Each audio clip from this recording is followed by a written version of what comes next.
I would say you're going to always have an expectation placed on you, whether it's from your fans, your team, management, or if you signed your label. But you have to always remember who you are, why you started, and where you want to go. If you don't have a clear vision for yourself, you're going to always listen to what somebody else has to say. You know, like Beyonce, they told her that her project didn't have no hits. That's what her label and people told her, like, oh no, we don't think no hits on this. And she came out with like 6, 7 hits. So you have to believe in your vision. You have to sit down with yourself. And as you're growing, take time to like relearn yourself because you're going to grow and things are going to change. And you can do what you see everybody else doing if you want to be original. Be authentic. Don't be a copy and paste type of girl. Yeah. Exclusive interviews, global voices, real stories. Welcome to Worldwide Entertainment TV. You know, it's your girl, it's your host, Miss Goldie. Miss Goldie to you. Coming to you straight out of New York this time. And I'm excited. I want you to get excited because we have a very special guest, Zy'Reque. Zy'Reque, tell everyone where you're from. What's good? What's see what's poppin'? It's the realest, the illest, and the trillest. It's Zy'Reque, and I am from Bowman, South Carolina. Shout out to South Carolina. I love South Carolina. I go there a lot. I have a few people there. You know, I love New it York. it's definitely a different vibe. You know what It I is. mean? It's like going from fast to slow, but you know, South Carolina is not as slow as I thought it was. So we're just gonna get right into it because I'm excited to get to know more about you. You know, I had a chance to check you out. I love your energy and Aw, just your whole vibe. So we're gonna get right into it because you are definitely a vibe. thank So, you. you said you're from South Carolina. What is the moment that you realized that music wasn't a hobby for you, but your purpose? Honestly, when I started, it was. Can I be really honest, bluntly honest? Please, please, I love Okay, so when I first started music, I feel like it allowed me to be seen because it got me in rooms and places that I was never like able to get into before. So I feel like it shined a light upon me. So when I first started, it wasn't about like no one else. It was just about me and, what I was going through and the energy that I was receiving from others. But recently, I have been getting a lot of messages and they have been like, your song saved me from committing suicide, or your song is so relatable. And like that hit right at home for me. And it just kind of fueled me to keep going because sometimes as an artist, an independent artist, it's hard to want to keep going because you got life knocking at your door, knocking at your door, knocking at your door, knocking at your door. For me, it started off as something that I just enjoyed doing, and I saw a lot of benefits from it, like from business. But then, it turned into something that became like, okay, you are motivating people, and you are saving lives, and you are, because I never was told that. If I was doing that from the beginning, it never was bluntly said to me. As of recently, like 3, 4 months ago, I had been getting messages on Instagram, long paragraphs, and yeah. amazing. So your music is definitely serving a purpose. And what did the lowest point in your journey teach you that success couldn't? Oh, the lowest part of my journey taught me that, oh, it can be low. You can have nothing at all. And I'm kind of going through a lot right now, but you can have nothing at all and it can look like you have everything. And people will still kick you. And they think that you're so perfect, you live this perfect life. It's such a fairy tale. And honestly, you're going through it, you're struggling. You're trying to figure out what's your next meal gonna be. And it's not easy. It's hard to keep going or It whatever. is. So my lowest has definitely taught me that just show up. Like it's okay. You never know who's going through the same thing that you're going through because, as I say, like looks can be deceiving. You can look beautiful, glam, but you really can be going through hell trying to maintain that. So it just taught me that keep going because you never know. You Say never that know. all the time. Yeah. I always say, don't let social media fool you because, of course, we don't. Well, some people do, but we don't post the hell that we're going through. We don't post our day to day problems. We only post the good moments. So it's like we are showing a false reality, but it also shows that we keep going. You would never know what we go through because we keep going, and that's very inspiring. If you Yes. could go back and talk to yourself on the day you recorded your first track, what Yeah. would you say? I would say be more confident in yourself. I would say the things that you're going to do in the future, you will never think that you're going to be able to do. Just be confident in yourself, believe in yourself. Because when I first started recording, I knew I had talent, but I still was nervous because I didn't have a mentor. I didn't have no one in my ear pushing me or no one behind me. It was just solely me believing in myself. I had to work hard to pay for my first studio session. I had to make sure I got to my first studio session because I didn't even have a car. So it's more so of a belief thing for me. Yeah. Yeah, that's amazing. You're very inspiring. If you could drop one line from your lyrics into everyone's head like a TikTok sound, which would it be? Oh, can it be more than one? Okay, so the first thing I would do, because it's crazy because I do this all the time in my songs now, it's like a little tag I use, and my homegirl was like, "I wanna make that my ringtone or my alarm clock," or something like that she said. It was like, "Huh? Huh?" I would definitely make I would definitely make that one because I just feel like, everybody like, "Huh? Huh? What you said? Right, Huh?" Okay, so, that and, one that I got in my head is more of an inspiring sound. It would be everything that I've been through made me who I am right now. Yeah, right. yeah. I like that. What's a lyric of yours people misunderstood, but it actually meant something deep?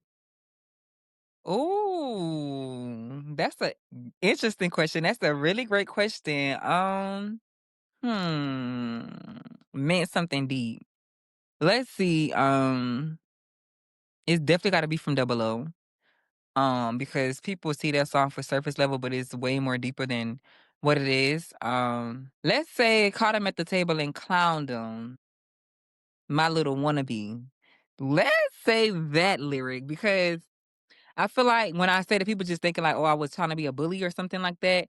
But it more so wasn't me trying to be a bully. It was more so me trying to like let someone know that what they did was not okay. And even though you're trying to like control me by threatening me with the authority, um, see you. And I want you to feel me. And, you hurt me, and I may not be able to touch you or harm you or make you feel how, you made me feel, but I need you to know deep down in your soul, you know, I'm You a hurt. clown. Yeah, like I'm hurt in real life, like you can't mess with me in real life. So I yeah. love that. I gotta definitely take a listen to that song. Yeah. What's your dream TikTok trend for one of your songs? My dream TikTok trend. I would say like a dance challenge because the crazy thing is, um, I was a dancer before I did music. I used to take dance classes, so that's why I'm such a great performer because I was a dancer before I even got into like the rapping and stuff like that. So the my favorite TikTok trend for my one of my songs would be definitely like a dance challenge. And I actually, not to speak too much, but I actually have been in communication with some dancers on TikTok that's very known and everything they post goes viral or whatnot. They like my music and they gave me a great discount. So I love that. I can't yeah, wait. so I definitely can't a wait to dance see trend. that. Yeah. Which song have you made that felt like therapy to write? Oh, I feel like everything that I wrote kinda is a piece of me in there that's just like, "This is how I'm feeling, I wanna say this." If I'm feeling like a little hood, if I'm feeling a little soft, then girl, I lie. But I honestly would say the song that was really therapy to me that I cried when I wrote, which is one of the first songs I ever wrote and I cried, is not even out yet. Mhm. It's a very spicy song. I mean, the title alone is very, controversial, I would say, and I just didn't decide to put it out because I feel like it would have everybody in uproar, so Okay, okay. yeah. Is is there a side of you people haven't seen yet in your music or purpose? I definitely, I feel like people perceive things differently. To answer that in the simplest way, people see me on Instagram, they see me in public. Like, I just left the gym, so my hair is not what it would be. you know, um, I love the raw truth. This is what I love about people, that the real you, not yeah. not the Instagram you, not the TikTok you. This is the real you, and Miss Goldie get to catch that. So I definitely feel like everyone see me and they think I have this perfect life. They think that I'm such a perfect person. They think that I'm bougie. I get called bougie a lot. When I'm at Mhm. work, they be like, "Oh," I asked this boy one day. I was like, "What do you think about me? Do you think I'm like a classy individual?" He was like, "No, you're bougie," and I'm like, so classy and bougie is two different things." He was like, "Yes." I was like, "So what's the difference?" I don't know. So it's just a thing of I feel like people see me and they see how I articulate my words. They see how I carry myself. They see how every day I come to work, smell good, clean, hair laid, makeup beat. So it's like they see me and they just think that, oh, this person, these are the two things that they think. It's always two things. Or she's a nice, pretty individual, she's a diva. Or it gives, oh, she's bougie, she's stuck up, she thinks she all. Right. So So yeah. people tend to prejudge you based on your appearance. Mm, What's something personal you've never shared with anyone before in an interview? how personal. Something I never talked about in the interview. When I was in college, cause I'm gonna say this, cause there's a few things, but I think this one be more appropriate. But when I was in college, I worked at this job, Family Dollar. It's right beside my college. While being there, it's in an urban community, to say the least. And I walk to work every day. So I was working as close to the end of the shift or whatever like that, and someone came in and they had a gun. And basically my store was robbed and I was held at gunpoint um while they was being robbed. And I remember him saying he was talking to my manager because it was just two of us in the store. It was me and her. And he was like, if you do something wrong, I'ma shoot her. And if he's my manager, he was like, if you do something wrong, I'ma shoot her or whatever like that. My manager, she was trying to like hide some money under the register. Like I never forget it. She was trying to hide some money from him after she was put money in the bag. He was like, I see the money you trying to hide. And she like, I'm not hiding anything. And he kinda held the gun up to me, and I just thought I was gonna lose my life at that moment. But he ended up taking the money, and he ran out, and I survived. But, after that or whatnot, I kinda just had myself to lean on. Like, a lot of people, not gonna say a lot of people, but, like, some family members thought it was, like, funny. You know how, like, some people thought it was funny. I kinda had to go through that by myself, like, the healing process. It was very traumatic. Every time I go out in public, I was, looking around. I was in, like, that little phase, but I'm out of it now, I could and it kinda made me imagine. numb. I definitely could imagine that that's a scary situation, especially when someone else has control over whether you live or die right now. Yeah, that's really deep. What's your creative ritual? Like, what has to be in the room when you're recording? What do you do before you get ready to record? And call my homegirls and cuss them out. Playing. Um, honestly, I'm still looking for that, but I will say I like a dimly lit room. I don't like nothing that's too bright. I don't like recording, like, even if I'm going to the studio at 11 o'clock in the morning, 12 o'clock in the morning, I wanna feel like I'm there, like, late night, like, 1 o'clock in the morning, 12, like, it need to feel like that type of vibe. Like, I don't know why I like it dark, I don't like it too bright. It needs to be really cold. I don't like when it's warm, like, it needs to be kinda cold, like, a little cold. Um and as of right now, that's it. I just need my water, um, and good energy with the producer. They need to be adamant and paying attention because a lot of That's producers, when we work with important. them, they're on the phone, they're doing everything else. You ask no questions, they don't know what to bring the song back to because they on their phone not paying attention. I cannot work with producers that's like that. You have to be attentive.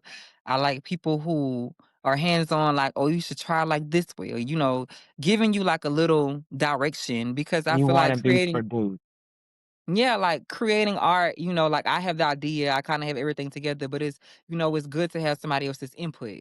is what I'm You know, saying. it's a difference between an engineer and a producer. So an engineer is just there to record. A producer, those are the ones that you look for that take it seriously, that have input, that's concerned about every sound you laid out on that track. And Mhm. it's kind of like a marriage. You definitely need a producer that you have a good relationship with, that understands you, your vibe, how you sound when you don't sound right. Yeah, that's a very important aspect. Do you write for healing or do you write to release? Healing, both. Um, Sometimes I write to heal myself, especially from my past, my childhood. A lot of traumatic experiences. I lost both my parents at a very young age. At the age of 7, both of them was, gone. So I taught a lot of things that I learned, I taught myself. I had to learn how to apply for college myself or apply for grants, loans, whatever it may be. Like I had to do everything alone. Like even when I got my car, that was a very tedious process. I had to do a lot of research on TikTok and looking up things and contact the insurance like, it was a lot. I had to figure it all out by myself, though, so definitely write to release, and I definitely write to heal. And you definitely are a survivor. And like I've been saying, you're very inspirational in your drive and your pushes. It's very hard to be in this industry. Life is hard enough. The industry is twice as hard. So when you become a conqueror and you're strong and you can exude that energy, it's an amazing thing. And, people need it more. How do you know when a track is finished? When I wanna listen to it over and over and over and over and over. When I listen to it, I'm not really critiquing it as much because me, I'm a heavy critiquer. Like, my biggest influences are Nicki Minaj, Beyonce, love Diana Ross, Michael Jackson, Drake, Kendrick Lamar, like, the greats. So, Chris Brown, I can't forget about Chris Brown. But I feel like when I make something, I go record it. Like, I've been getting into this thing of, like, a lot of people go to the studio, they record it one time and they done. Me, lately, I've been going to the studio, I record it, I play it for about a good week or 2, and I'm like, "Okay, I wanna add this, I wanna add this," and I just start taking notes, and I go back, and I put the same song back up, and mind you, this one I be on one song for, like, 3, 4 hours. I'm not somebody who wanna rush it. I need to make a masterpiece. I remember somebody my producer, my beat maker, he was like, "You trying to make a Grammy-nominated song, trying to put out a Grammy-nominated song." As you should. And, like, I just feel like it's art, like, it needs to be perfect, as perfect as you feel like it should be. I'm not someone who wanna rush into something. I wanna make sure that it's constructed right. I wanna make sure that everything is in there. I don't wanna, leave anything out, so, Yeah. yeah. Yeah. Most of the greats, they take their time, and that's why albums take so long to get done because you have to think of every song like, is this my Grammy?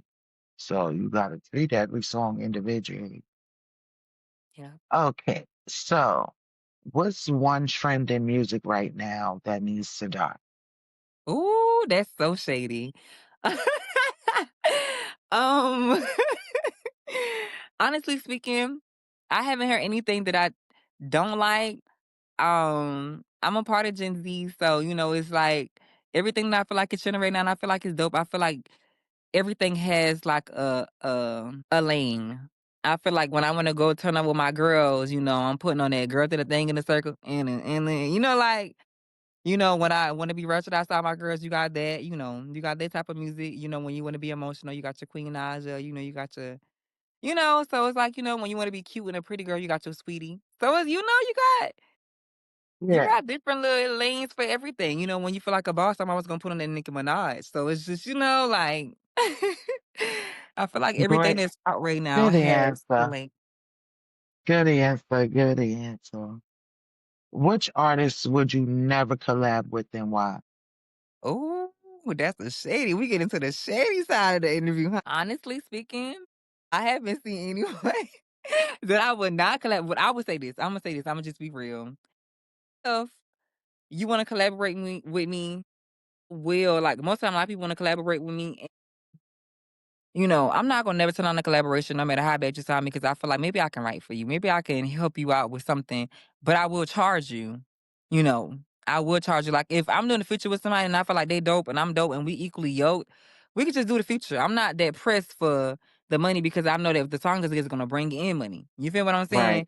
But if I feel like you somebody that want to work with me and you're not up to the standard, you don't take your craft and your art serious, then I will charge you, because I'm gonna have to put in some extra time to get it together up to the standard. Like I may have to write you a verse or I may have to go back and say, oh, you need to do this and change this and say it like, you know what I'm saying? It'd be more work I have to put in on my end. Plus my end of the collaboration. So yeah, I would say that.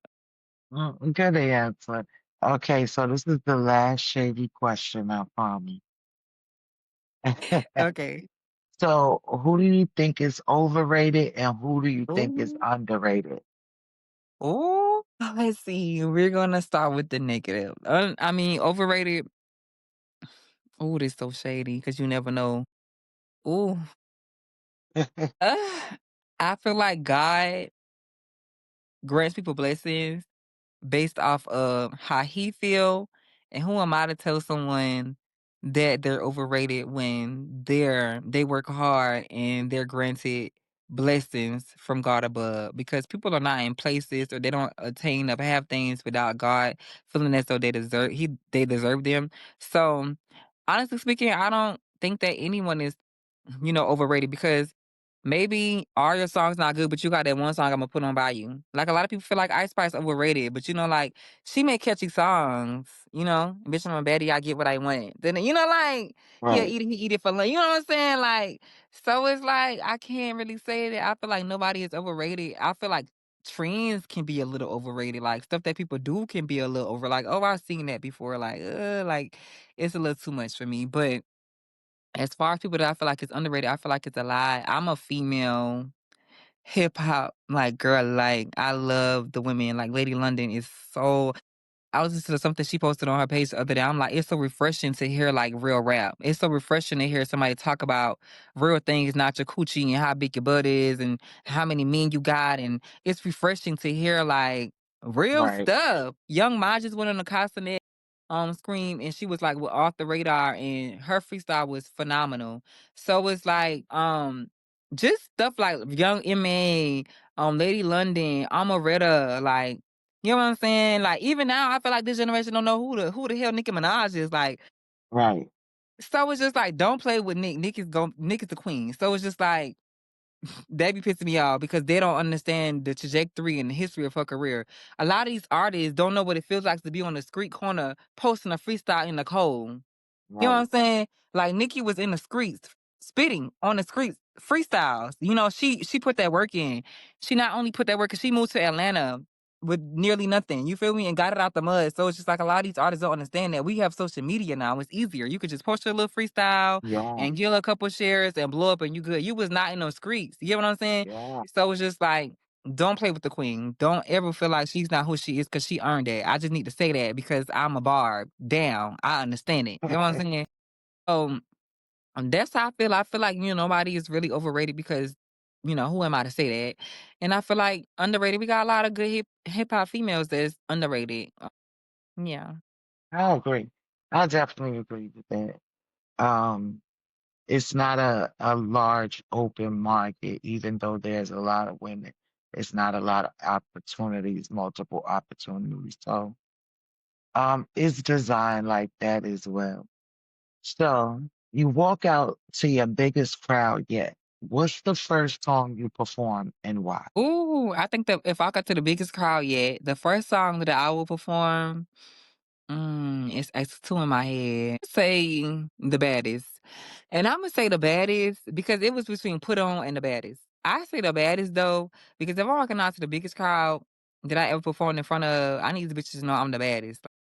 You in the midst of bad bitches, and I'm the baddest of you bitches. So don't think for a second, even a minute, and I'm sweating y'all hoes. I didn't talk about nothing. You know what I'm saying? Like I'm, you know what I'm saying? I pop out like, what's good? You feel me? So it's just they need to know when I come out, baby, I'm the baddest. Like I'm her. Like I'm her for real. Right. I love it. I love it. Okay, so who's on your dream stage with you?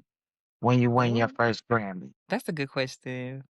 Honestly, nobody. And I say that because it's so many people who have helped me throughout my career with some of the simplest and smallest things, but they're not a part of my life anymore. And, you know, it's just like if I can't have everybody up there that has helped me along the way, then I prefer to have no one and just thank everybody for, everything they have done for me. So I say me because at the end of the day, I started this. I invested the most time into this. Without me, without God, and without motivation and pushing myself, because people come and go, it would not have been done. So thank you. I appreciate everything you've done, as far as supporting me throughout my journey in my career. But I'm here because I continue. I woke up every day and I decided to keep pushing, even though you was here, when you was here, when you wasn't here. So just me. Yeah, it's a very great episode. So, what are you manifesting for this season of your life? To become a billionaire. Yeah, I like that. I definitely like that. I'm with you on that one.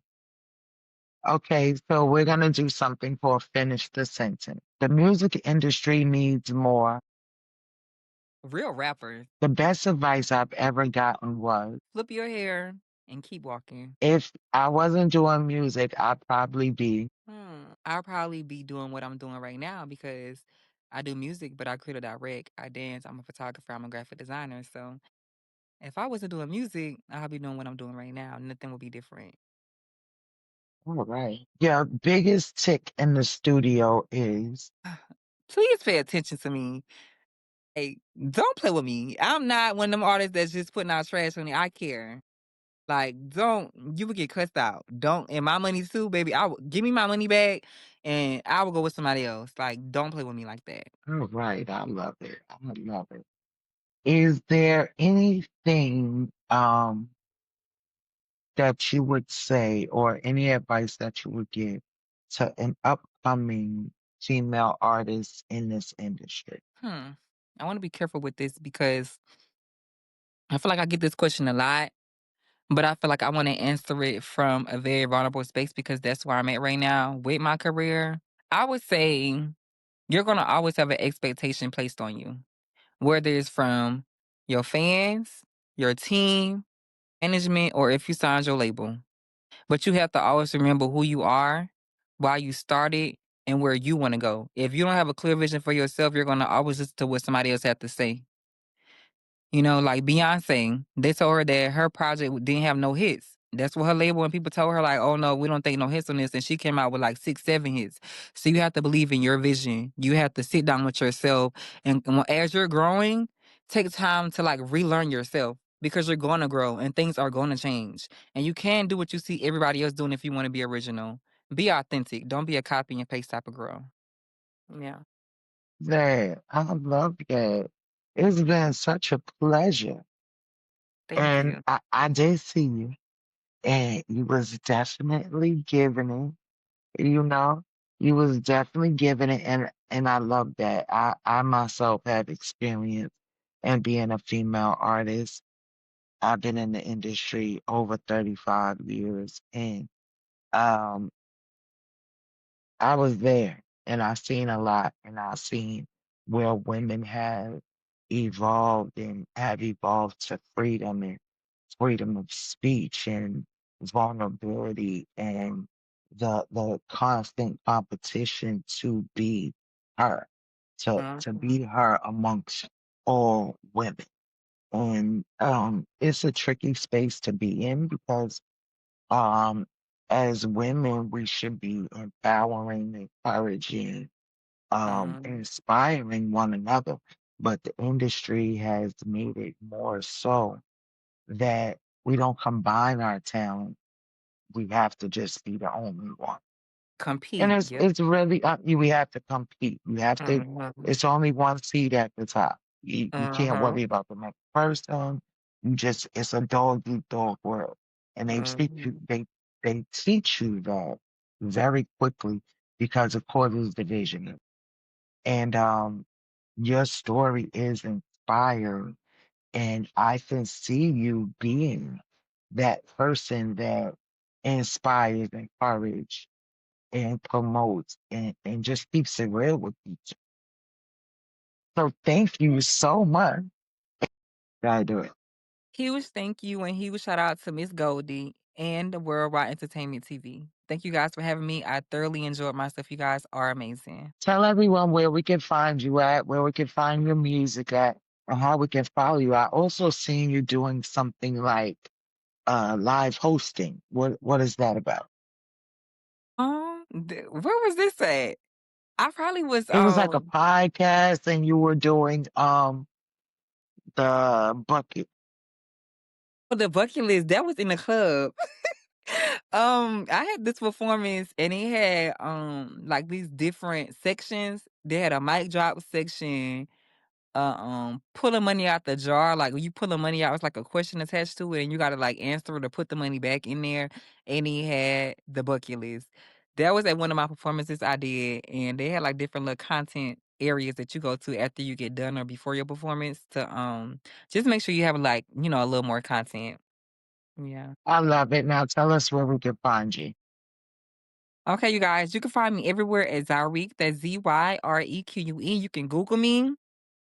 Google me, y'all. Google me, Google me, Google me. Everything is on Google. You can find my music everywhere. Apple Music, Spotify, YouTube, SoundCloud, Audio Mac, everywhere. I don't discriminate, honey. So anywhere you listen to music, you can find me there. YouTube, Spotify, Apple Music, SoundCloud, Audio Mac. Please like, comment, and subscribe if you want to YouTube. Please follow if you want to TikTok or the Instagram. I'm trying to get into X, y'all. Y'all can help me a little bit if y'all can, but I'm really an Instagram and TikTok girly right now, but you can follow me everywhere at Zyreque. Thank you so much. Thank you so much. And I'm looking forward to what the future has for you, Zari. Thank you. Thank you.